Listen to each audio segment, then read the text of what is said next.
Je suis Alex Gauthier, je travaille comme chargé du développement des publics au Théâtre L'Air Libre, du coup avec la nouvelle équipe orchestrée par le Joli Collectif, qui est arrivé donc dans les murs du Théâtre L'Air Libre en janvier 2023 et qui ouvre donc sa première saison.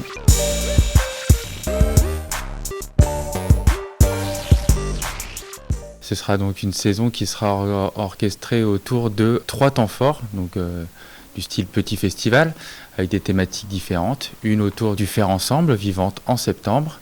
Une autour de la jeunesse en mars, vraiment tournée vers la question de l'adolescence et de la famille. Et en juin, une autour on va dire de l'interculturalité, qui s'appellera Monde et qui, là, cette année, mettra à l'honneur donc, les Caraïbes et le Québec.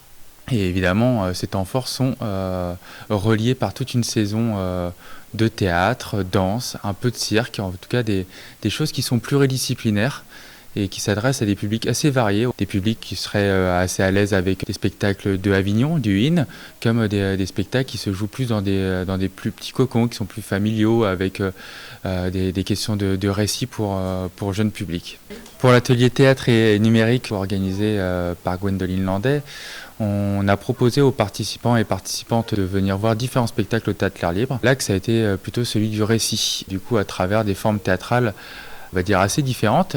Pour la première, en fait, ils vont assister à une vraie fausse conférence sur l'art moderne.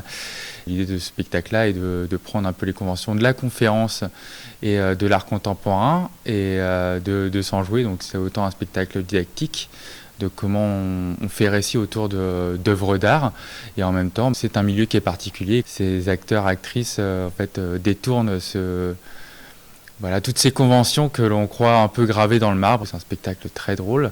Les 2 autres spectacles sont joués dans le cadre du festival TNB, le spectacle La Fracture de Yasmine Gayatène, qui est du coup un projet transdisciplinaire. Il y a vraiment un personnage sur scène, celui de Yasmine, c'est autobiographique. Il y a un autre personnage, on va dire, plus numérique, c'est celui de la vidéo, puisqu'elle travaille énormément avec la vidéo, entre images d'archives, où elle se filme en fait en live directement sur scène. Et en fait, c'est un spectacle introspectif sur la question de l'immigration, de la rupture à l'identité, de la rupture à son père, comment on allie fierté et honte dans des rapports qui peuvent être conflictuels à la fois au père, à la fois à l'identité. Et enfin, le dernier spectacle, qui est un spectacle très important pour nous aussi, puisqu'il s'agira de la dernière création du co-directeur, un des co-directeurs du Théâtre L'Air Libre, Vincent Collet, qui va donc jouer son dernier opus sur la notion de pouvoir, et du coup qui abordera donc cette fois-ci sous forme d'une enquête et d'un récit presque initiatique sur la notion de justice.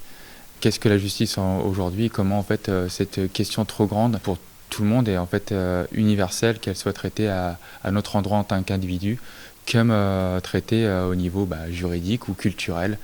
Des personnes vont essayer de se dépatouiller de cette question qui pourtant touche tout le monde. Nous avons hâte de pouvoir évoluer autour de ces spectacles et de proposer aussi des rencontres avec les artistes à ces participants et participantes de cet atelier. Donc, bienvenue dans notre nouvelle saison. Les Transmusicales est un partenaire donc historique du théâtre. De nouveau, les Transmusicales reviennent donc au Théâtre L'Air Libre avec ce qu'ils appellent la création des trans, c'est-à-dire l'artiste qui va être en gros en vogue l'année d'après dans tous les festivals de France et de Navarre, vient en fait travailler et créer sa première forme en fait de spectacle et de concert.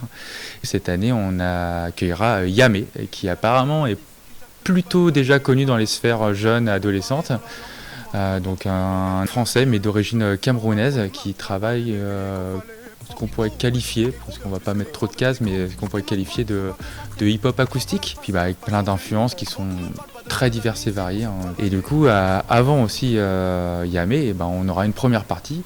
C'est Anna Wassim, qui est une artiste franco-marocaine, et qui elle va travailler aussi beaucoup les sons numériques, et je suis aussi très curieux de découvrir son travail. Voilà, je pense que c'est un duo qui va détonner avec des sonorités différentes, et je pense qu'il y en aura pour tout un voyage.